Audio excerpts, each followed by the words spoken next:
c'était une boutade.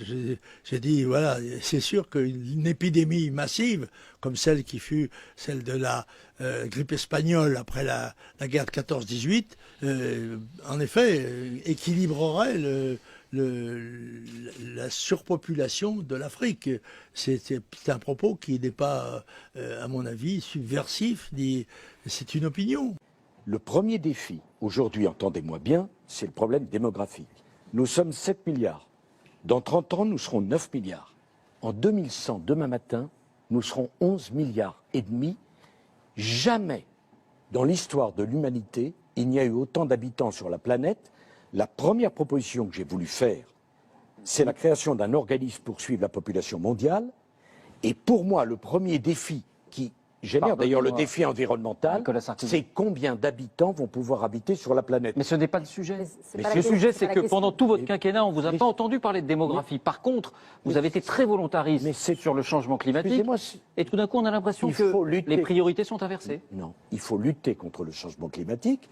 Mais la première cause de dégradation de l'environnement, mais si vous ne voulez pas l'entendre, c'est que vous ne cherchez pas les causes et vous vous intéressez qu'à l'image, c'est le nombre d'habitants dans la planète. Mais vous semblez le Nigeria va donc passer à 400 millions d'habitants.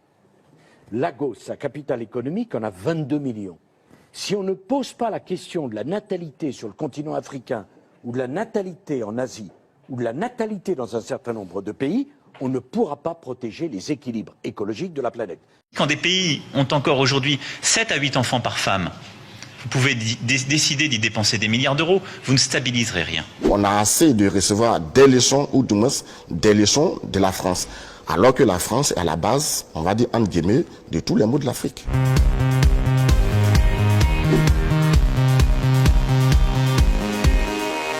Je pense que M. Macron ne sait pas que c'est parce qu'il y a la pauvreté en Afrique et qu'on fait beaucoup d'enfants. Ce n'est pas le fait de faire beaucoup d'enfants qui cause la pauvreté, mais c'est plutôt l'inverse en fait.